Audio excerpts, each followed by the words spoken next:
தேவனுடைய நாமத்திற்கு மகிமை உண்டாகட்டும்.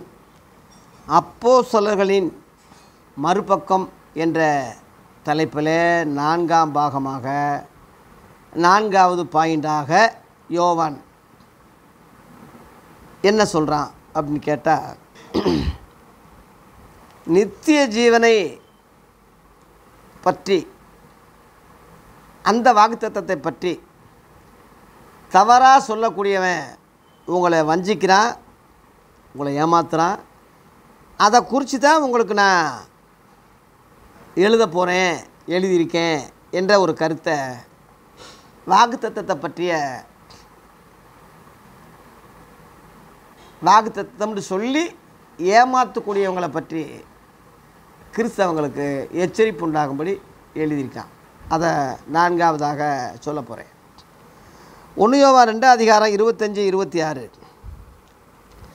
நித்திய ஜீவனை அளிப்பேன் என்பதே அவர் நமக்கு செய்த வாக்குத்தத்தம். உலகத்தில் நம்ம ஒன்றும் கொண்டு வந்ததும் இல்லை, கொண்டு போக போகிறதும் கிடையாது. எவ்வளோ கோடி மாடி வீடு கட்டி எவ்வளோ கோடீஸ்வரனாக இருந்தாலும் நிர்வாணமாக வந்து நிர்வாணமாக தானே போகிறான். இது மறுக்க முடியாத உண்மை தானே. கோடீஸ்வரனாலும் கோமணியானாலும் ஆண்டியானாலும் அரசனானாலும் இதுதானே உண்மை. சூரியனுக்கு கீழே பலன் ஒன்றும் இல்லை மனுஷனுக்கு, புசிப்பதும் குடிப்பதும் இல்லாமல் வேறு என்ன இருக்குது? ஆனால் இந்த மக்களுக்கு நித்திய ஜீவனை கொடுத்துருக்காரு. அந்த ஜீவன் குமாரனிலாகிய இயேசுக்கிட்ட இருக்குது. அதான் மெயின் பாயிண்ட். அதான் அதாவது அதை நான் வாசிக்கிறேன் பாருங்கள். 1 யோவான் 5 அதிகாரம் 12 வாசிக்கிறேன். குமாரனை உடையவன் ஜீவனை உடையவன், தேவனுடைய குமாரன் இல்லாதவன் ஜீவன் இல்லாதவன். ரொம்ப தெளிவாக போட்டிருக்கு. அதில் 13 உங்களுக்கு நித்திய ஜீவன் உண்டு என்று நீங்கள் அறியவும் தேவகுமாரனுடைய நாமத்தின் மேல்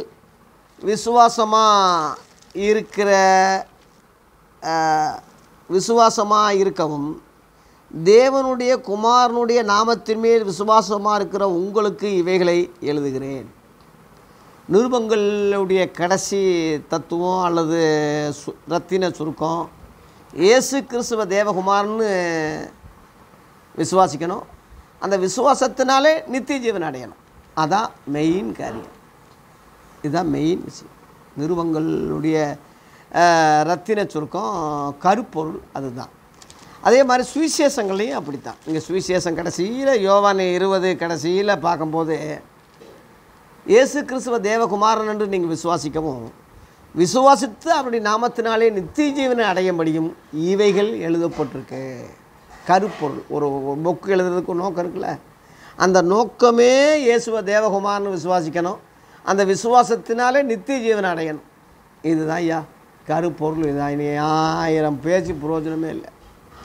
அதனால தான் இயேசு வந்து மனுஷன் உலகம் முழுவதும் ஆதாயப்படுத்தி கொண்டாலும் தன் ஜீவனை நஷ்டப்படுத்தினா அவனுக்கு லாபம் என்ன? அதற்கு ஈடாக என்ன தப்பாக கொடுப்பான்? கேள்வி கேட்டார். ஜீவனை, நித்திய ஜீவனை 2வதாக வச்சு அழிஞ்சு போகிற பொருளை முதன்மையாக வைக்கிறவனை, மதிகேடனே, முட்டா பையனை, இன்றைக்கி ஒரு ராத்திரியிலே உன் ஆத்துமா எடுத்து கொள்ளப்படும், நீ சேர்த்து வைக்கவே வச்சவையில் யாருடையதாகும்னு லூக்கா 12:20 சொன்னார். அது 21 தேவனிடத்தில் நம்பிக்கையாராமல் விசுவாசம் மாறாமல் ஐஸ்வர்யனாயிராமல் தனக்காகவே பொக்கிஷங்களை சேர்த்து கொள்கிற எவனும் இப்படியே இருக்கான். எப்படியே இருக்கான்? மதிகட்டவனாக இருக்கான், முட்டா பையனாக இருக்கான். அதனால தான் சீசர்களை பக்கம் திரும்பி 15ஆம் வசனத்தை சொல்கிறாரு, பொருளாசி குறித்து எச்சரிக்கையாக இருங்க. ஒருவனுக்கு திரளான ஆஸ்தி இருந்து அது அவனுக்கு ஜீவன் அல்லன்னு சொல்கிறார். அப்போ ஜீவன் தான் முக்கியம். அதனால தான் ஜீவனை கொடுத்தார். உனக்கு ஜீவன் உண்டாயிருக்க இயேசு ஜீவனை கொடுத்தார். அந்த நித்திய ஜீவன் தான் பிதாவாகிய தேவனுடைய வாக்குத்தத்தம். இன்றைக்கி உள்ள நாதாரிகளை ஒவ்வொரு வருஷமும் புது வருஷம் வாக்குத்தத்தம் சொல்கிறானா, ஒவ்வொரு மாதமும் இப்போ வாக்குத்தத்தம் சொல்ல ஆரம்பிச்சிட்டான். ஒவ்வொரு மாதமும் 1ஆம் தேதி வாக்குத்தத்தம், 2ஆம் தேதி வாக்குத்தத்தம், ஒவ்வொரு மாதமும் வாக்குத்தத்தம் மாதம்னே சொல்ல ஆரம்பிச்சிட்டானே நாதாரிக. குறிகாரன் ஜோசியக்காரன் கூட தோற்றுருவான் போட்டிருக்கு. அந்த அளவில் இப்போ கேவலமாக போயிட்டாங்க. அதனால் வாக்குத்தத்தம்னு சொல்கிறதே நித்திய ஜீவன் தான். அழிந்து போகிற பொண்ணு வெள்ளி சொத்து சுகம் காரு பங்களா இது கிடையாது. எனக்கு வீடு கொடுத்தார், எனக்கு ஒரு கார் கொடுத்தார், எனக்கு பேங்கு பேலன்ஸ் நிறையா கொடுத்தார், இங்கே அந்த நாட்டில் வீடு கொடுத்தார். இது எல்லாம் அழிஞ்சு தாண்டா போகும். நாயை 2 பேர் 3 அதிகாரம் 7 அவனுக்கு தெரியாது. அவனுக்கு இன்னைக்குள்ள வானமும் பூமியும் அந்த வார்த்தையினாலே அக்கினிக்கு இரையாக வைக்கப்பட்டிருக்கு. அக்கினிக்கு இரையாக வைக்கிறது அப்படியே நீ பெருசாக போன்ற உன்னை மாதிரி ஒரு மடப்பையன் முட்டா பையன் நாட்டில் இருக்கானா? இந்த முட்டாத்தனத்தை மக்களுக்கு சொல்லி கொடுக்குற வாக்குத்தத்தம்னு அவனும் முட்டா பையன் முழுவதும் உன்னைய பின்னாடி வர்றான். எலும்பு துண்டுக்கு நாய் நாக்கை தொங்க போட்டுக்கிட்டு வரும்ல, அப்படி வந்துக்கிட்டு இருக்கான் உன் பின்னாடி. உன் முன்னாடி பார்த்தா பெரிய திரள் கூட்டம், அடேங்கப்பா, திரளான மக்கள், விரிவான வழி, அவ்வளோ அநேகர் அவங்கள பின்பற்றுறாங்கன்னு சொல்கிறது எவ்வளோ உண்மையாக இருக்குது. அவன் முழுவதும் என்ன நித்திய ஜீவனுக்கு வர்றான். நித்திய ஜீவன் கூட்டம்னு சொல்லி ஒருத்தனும் வரமாட்டான். உலக ஆசீர்வாதம் வாக்குத்தத்தம் சொன்ன உடனே அடேங்கப்பா 1ஆம் தேதி தோறும் புது வருஷத்தில் பிறகுதோ இவனே முழுவதும் டைப் படித்து எல்லாம் முன்னாடியே செட் பண்ணி வச்சுருவான். ஜோசியம் சொல்கிறதுக்கு குறி சொல்கிறதுக்கு. இந்த கேடுகட்ட நாயிக அவங்கள ரொம்ப ரொம்ப வேதனை கடிந்து அவங்கள நான் வைகிறேன். ஏன்னா நாங்கள்லாம் சோசிக்காரங்க, நாங்கள்லாம் குறிக்காரங்க. சைக்காலஜி மாதிரி முகக்குறியை பார்த்து சொல்லுவோம், முகத்தை பார்த்து சொல்லிடுவோம்.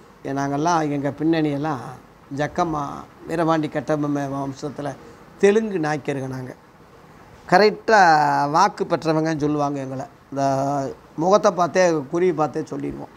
எங்கள் இனம் அப்படி. அதனால் இன்றைக்கி உள்ள ஆளுகளை லேசாக நான் கண்டுபிடிக்கிறேன். லேசாக பார்த்த உடனே அவன் முகத்தை பார்த்த உடனே அவன் குறிகாரன் ஆகி அவன் இயேசுவின் பேரால் வர்ற சோசியக்காரன் இயேசுவின் பேரை சொல்லிக்கிட்டு போய் சொல்கிறான், குறி சொல்கிறான். எங்களுக்கு எங்களை ஏமாற்ற முடியாது. அதுக்கு தான் மக்களை ஏமாத்துறதுனால தான் நான் ஆத்திரப்பட்டு வைக்கிறேன். உங்களை ஏமாத்துறாங்கன்னு சொல்லி கண் திறந்தவன் நான் சொல்கிறேன். எங்களுக்கு தெரியும் நாங்கள் அந்த பின்னணியிலேருந்து வந்ததுனால, இப்போ பரிசுத்தாவின் அபிஷேகம் நான் பெற்றதுனால, பகுத்தறிவு வரோம், நன்மை தீர்மை அறியத்தக்க வரோம், ஆவிகளை பகுத்தறிகிற வரோம், 1 Corinthians 12 அதிகாரத்தை சபை கொடுத்துருக்கு இல்லையா, அந்த வரமும் அடியனுக்கு இருக்கிறதுனால லேசாக அவனை பார்த்த உடனே கண்டுபிடிக்கிறேன். அவன் முழுசாக போய் பேசுகிறான், நல்லா தெரியுது. அதனால் மக்கள் லட்சக்கணக்கில் ஆயிரக்கணக்கான மக்கள் ஏமாற்றப்படுறாங்க. மக்களை நான் நேசிக்கிறேன், இயேசுவை நேசிக்கிறதுனால அவருடைய நாமம் தரித்த கிறிஸ்தவங்களை நேசிக்கிறேன். இவ்வளவு பெரிய மக்களை கொள்ளையடிக்கிறானே ஏமாத்துறானேன்னு சொல்லும்போது அந்த முழு கோபந்தான் இவனை நான் கடுமையாக வைய வேண்டியது இருக்குதுன்னு சொல்லி புரிஞ்சுக்கிங்க பிள்ளைகளே. உங்கள் மேலே உள்ள பாசத்தில் தான் அவங்கள நான் சொல்ல வேண்டியது இருக்கே தவிர, உங்கள் மேலே உள்ள பாசத்தை புரிஞ்சிக்கிறாமல் இவர் திட்டுறாரு வைகிறாரு, மூத்த போதகர் பெரிய ஊழியக்காரன் அவனை போய் வைகிறான்னு சொல்லி என்னை நீ தப்பாக நினைக்காத. ஏன்னா நீ ஏன் என்னை கோவிக்கிறேன்னா அவனை இயேசுவை விட அதிகமாக நேசிக்கிறேன்னு அர்த்தம். என்னை விட மனைவியோ பிள்ளையோ அப்பாவோ அம்மாவோ தன் ஜீவனையும் விட என்னைய நேசின்னு சொல்கிறாரு. இயேசுவை அதிகமாக நேசிக்கிறது, 2வது மற்ற காரியங்கள்லாம் வைக்கிறது உனக்கு தாண்டா மகனே லாபம். அப்போ தான் நீ மற்றவங்களை சமமாக புரிஞ்சுக்கிடுவ, அவங்க யாருன்னு புரிஞ்சுக்கிடுவ. இயேசுவை விட அதிகமாக அவனை தெய்வமாக்கினா அவன் சொல்வதெல்லாம் நீ கேட்க வேண்டியதாயிரும். சாத்தான் கரெக்டாக பார்த்தா அவன் சொல்கிறதெல்லாம் இவன் கேட்குறான்னா அவனை நம்ம பயன்படுத்தி கொஞ்சம் திசை திருப்பி விட்டால் அவன் சொல்கிறதெல்லாம் இவன் கேட்டுருவான்னு சொல்கிற மாதிரி தான். ஒரு பெரிய தலைவரை பிடிச்சா அந்த தலைவருக்கு உட்பட்டவங்க மக்கள் முழுவதும் அவங்க ஓட்டு கொடுக்கும்ல, அந்த தலைவருடைய ஓட்டெல்லாம் விழுந்துடும். அந்த மாதிரி தான் வச்சுங்களேன். இன்றைக்கி தலைவராக இருக்கான், பிஷப்பாக இருக்கான், ரெவரண்டாக இருக்கான், பெரிய மூத்த சுவிசேஷர் பெரிய மாதிரி கத்துவான் நாய் மாதிரி. அவனை சாத்தான் பயன்படுத்துவான். அவனுக்கே அது தெரியாது, அவனுக்கே தெரியாது. தெரிஞ்சால் சுதாரிச்சிருவான்ல, தெரியாது. எங்களுக்கு தெரியும். நாங்கள் ஆவிகளை பகுத்தறிகிற வரம் இருக்குது. வெளிப்படையாக எடுத்துக்கிட்டால் சைக்காலஜி முறையில் குறி சொல்கிற வம்சத்துலேருந்து நான் வந்திருக்கேன். எனக்கு தெரியும் என்ன ஏமாற்ற முடியாது, அதனால் மக்களை ஏமாத்துறவனை நாங்கள் சும்மா விட மாட்டோம், மக்களை காப்பாற்றணும், அதனால் உங்களை வஞ்சிக்களை குறித்து இதை எழுதியிருக்கிறேன். ஆதி அப்போஸ்தலருக்கு அந்த வரம் இருந்திருக்கு பாருங்கள். 1 யோவானில் 2 அதிகாரம் 26 உங்களை வஞ்சிக்கிறவர்களை குறித்து இவைகளை உங்களுக்கு எழுதியிருக்கிறேன். வஞ்சிக்கலாம் உங்களை ஏமாற்றக்கூடியவங்களுக்கு குறித்து தான் இதை உங்களுக்கு நான் எழுதுகிறேன். உங்களை ஏமாற்றிக்கிட்டு இருக்கான், அதனால தான் உங்களுக்கு நான் இதை எழுதுகிறேன். ஏமாற்றக்கூடிய அவங்களுக்கு நீங்கள் ஏமாறாதபடி எழுதுகிறேன். இயேசுவும் அதைத்தான் சொன்னார். மத்திய 24 அதிகாரத்தில் ஒருவனும் உங்களை வஞ்சியாதபடி எச்சரிக்கையாருங்கன்னு சொல்லி 4ஆம் வசனத்தில் மத்திய 24:4 எடுத்த உடனே சொன்னார். ஏனெனில் அநேகர் எண்ணாமத்தை தரித்து கொண்டு நானே கிறிஸ்துன்னு சொல்லி அநேகரை வஞ்சிப்பார்களோ. அதில் 5ஆம் வசனத்தில் சொல்கிறார். உலகம் முடிவை பற்றி கேட்டால், உங்களுடைய வருகையை பற்றி அவங்க அடையாளம் கேட்டால் ஆண்டவர் இதை சொல்கிறாரு, ஒரு அடையாளமாக சொல்கிறார், எவனும் உங்களை ஏமாற்றக்கூடாதுன்னு. அதே தான் அவரோட கூட அன்பின் சீசனாக இருந்த மார்பலை சாய்ந்த அந்த அப்போஸ்தலனாகிய யோவான் அதையே தான் சொல்கிறேன். உங்களை வஞ்சிக்கிறவர்களை குறித்து நான் எழுதியிருக்கிறேன். என்ன எழுதியிருக்கிறேன்? நித்திய ஜீவனை அளிப்பேன் என்பது அல்ல, என்பதே அந்த அதுதான். ஏன் இப்படி அழுத்தி சொல்கிறான்னா, நான் ஏன் உங்களை புரியும்படி அழுத்துறேன்னா, அதுதான் தேவனுடைய வாக்குத்தத்தமே தவிர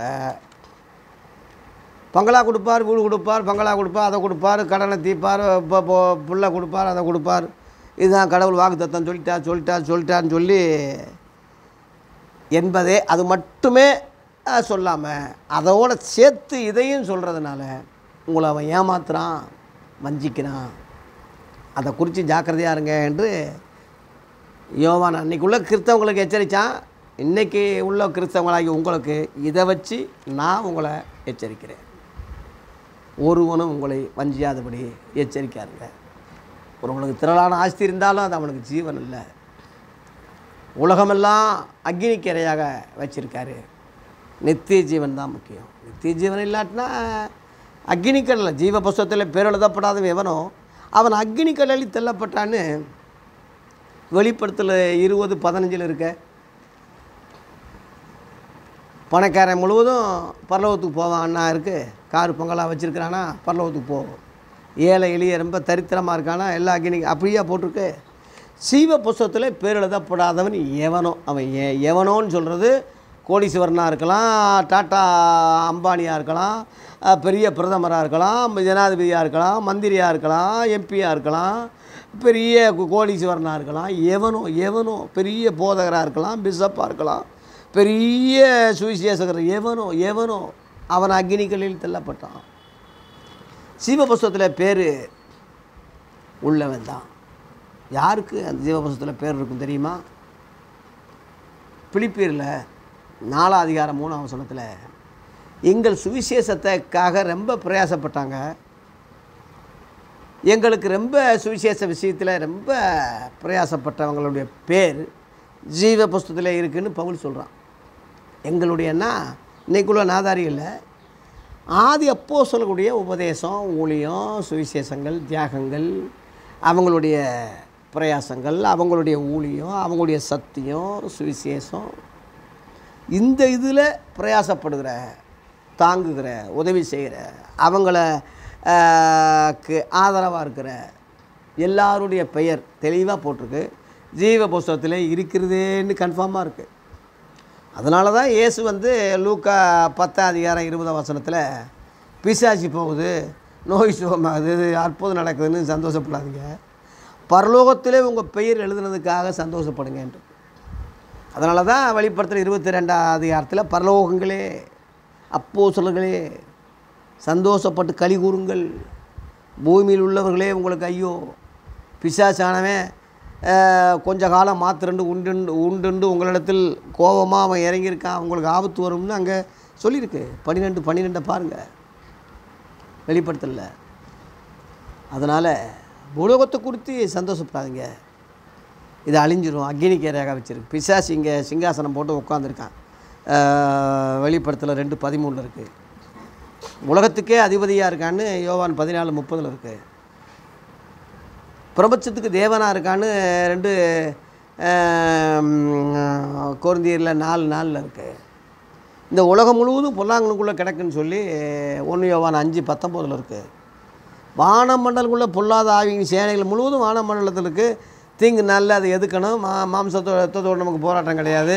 பிசாசு தந்திரங்களோடு எதுக்கு திராணி உள்ளாகும்படி தேவனுடைய சர்வாதிகாரத்தையும் தெரிந்து கொள்ளுங்கள். இந்த உலகத்தில் உபத்திரம் உண்டு. அநேக உத்தர வழியாகத்தான் நம்ம பரலோகத்துக்கு போகணும். இடுக்கும் ஒடுக்குமான வழி எல்லாம் அப்போஸ்தலரும் இயேசுவும் சொல்லிட்டாங்களே. தனையும் கேட்டுட்டு பொண்ணு வேணும், பொருள் வேணும், சொத்து வேணும், சுகம் வேணும், இன்னும் வகுத்து வழி நீங்களை கல்யாணம் முடிக்கணும், கருமாதி நடக்கணும் சொல்கிறியா நாயை அஞ்ஞானி. இவையெல்லாம் அஞ்ஞானிகளாடி தேடுறாங்க. இதை சொல்லிக் கொடுக்குறதுக்கு தான் ஊழியக்காரங்க இருக்காங்க. அவனும் நாசமாக போனான்னா, அவனும் சொல்லாமல் போனான்னா, அவனும் வேறு வழியாக திசை திருப்புறான்னா, வாக்குத்தத்தம்னு சொல்லி பொய் சொல்லி நித்திய ஜீவனை சொல்லாமல் இந்த அழிந்து போகிற சொன்னான்னா என்னடா அவன் ஜனங்களை வழி நடத்துகிறான், அவனும் கெட்டு மக்களையும் கெடுக்கிறான். வாக்குத்தத்தம் சொல்கிறது 2 கொரிந்தியர் 1:20 போட்டிருக்கு. தேவனுடைய வாக்குத்தத்தங்கள்லாம் இயேசு கிறிஸ்துவுக்குள்ளே ஆம் என்றும் அவருக்குள் ஆமேன் என்றும் இருக்கிறதே. அதனால தான் ஆமேன்னு சொல்கிறது இயேசுவுக்கு ஒரு பெயர். அப்படியே ஆக கடவுதுன்னு கிடையாது. வெளிப்படுத்தல் 3:14 இருக்குது. ஆமேன் என்பவர் சொல்லுகிறதாவது. தேவனுடைய சிருஷ்டிப்புக்கு ஆதியாக இருக்கிற ஆமேன் என்பவர்.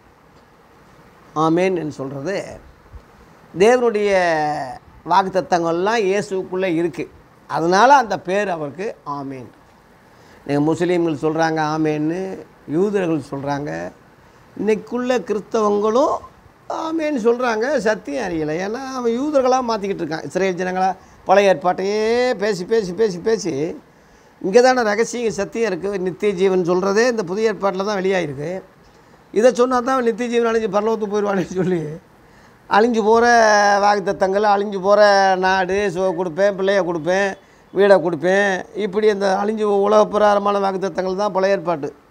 அதையே சொல்லி அதையே பிழப்பு நடத்துறதுனால இன்றைக்குள்ள நாதாரியா முழுவதும் உலக பிரகாரமான அழிஞ்சு போகிற காரியத்தை தான் சொல்கிறானே தவிர உண்மையான வாக்குத்தத்தத்தை அவன் சொல்லலை. உண்மையான வாக்குத்தத்தம் நித்திய ஜீவன் அழிப்பேன் என்பதல்ல, என்பதும் அல்ல, என்பதே அதுதான். அதுக்கு மாறாக ஒருத்தன் வேறு வாக்குத்தத்தம் சொன்னான்னா உங்களை பொய் சொல்கிறான், ஏமாத்துறான், வஞ்சிக்கிறான்னு அதில் 26 எச்சரிக்கிறான். அதை நானும் எச்சரிக்கிறேன். ஜாக்கிரதை, எச்சரிப்பு. தொடர்ந்து நான் சொல்லிக்கிட்டு இருக்க மாட்டேன். நிருபங்களை படித்து எச்சரிப்புகளை கேட்டு எச்சரிப்படிந்து இன்றைக்குள்ள ஸ்தாபனங்களை விடு, சபையை விடு, ஊழியத்தை விடு, இன்றைக்குள்ள நாதாரிகளை விடு, போதகர்களை விடு, பிஷப்புகளை விடு, அரசியல்வாதிகளை விடு, இன்றைக்குள்ள ஸ்தாபன சபைகள் எந்த நாயகிகள் எல்லாத்தையும் துரத்திட்டு ஆண்டவராகி இயேசுவை தலைவராக்கு, அவரால் நியமிக்கப்பட்ட அப்போஸ்தலர்களை வழிகாட்டியாக்கு, அந்த நிருபங்களை உனக்கு பாடமாக்கு, பரலோகத்தை தலைமையிடமாக மாற்று. நாம் எல்லாரும் சகோதர சகோதரிகளாய் ஒருமித்து பயணிப்போம். கர்த்தர் நம்மை ஆசீர்வதிப்பாராக. நித்திய ஜீவனை குறித்து விழிப்படைய, வாக்குத்தத்தத்தை குறித்து விழிப்படைய கிருபை செய்வாராக. நன்றி.